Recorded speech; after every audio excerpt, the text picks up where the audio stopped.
এই শুনছো শুনছো রতন, তুমি আমাকে নিয়ে আগে কত সুন্দর সুন্দর কবিতা বানাতে।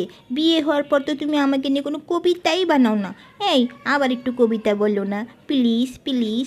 আমাকে নিয়ে একটা কবিতা, সুন্দর একটা কবিতা বলো না, আমার খুব শুনতে ইচ্ছে করছে। এই বলো না।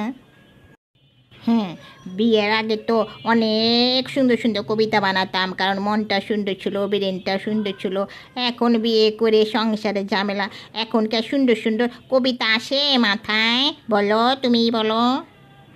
আরে আমি কি বলেছি সবসময় সুন্দর সুন্দর কবিতা হতে হবে? তুমি তোমার ইচ্ছে মতো কবিতা বলো না, আমি শুনতে চাই। এই সুন্দর হোক কি ভালো হোক, আমি শুনতে চাই, একটু ভালো লাগবো। বলো না, কবিতা বলো। আরে ঠিক আছে ঠিক আছে, এই কয়েকদিন যাবৎ এই সংসারে ঝামেলা, সংসারে জীবনযাপন দেখে আমার অনেক সুন্দর একটা কবিতা মাথায় ঘুরপাক খাচ্ছিল। তুমি যদি শুনতে চাও আমি তোমাকে শোনাতে চাই, পরে দেখো আমার উপর রাগ করবে না কিন্তু, কেমন? না না, রাগ করবো না, বলো বলো, আমি শুনতে চাই। বাবা তুমি কবিতা বলতে পারো? আমিও শুনতে চাই বাবা, বললো বললো। দেখো তোমাকে বলে দিচ্ছি, তুমি কিন্তু বিয়ের আগে খুব শান্তশিষ্ট ছিল বউ, এখন কিন্তু খুব রাগারাগি করো। আবে কবিতা শোনার পর রাগারাগি করবে না, কেমন? আরে বাবা, আচ্ছা আচ্ছা, বললাম তো।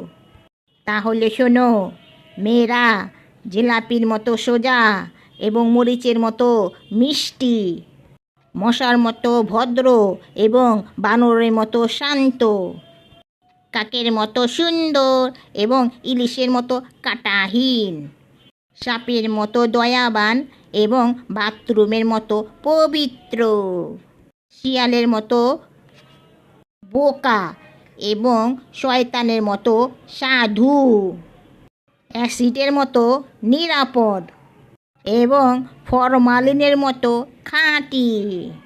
So son, be careful. ও আচ্ছা বাবা, তাই? কি? হ্যাঁ, হ্যাঁ, এটা তুমি কবিতা বললে? হ্যাঁ হ্যাঁ, নাকি আমাকে সব উল্টা বললে? হ্যাঁ, দেখো দেখো, তোমাকে আগেই বলেছি রাগ করা যাবে না। হ্যাঁ,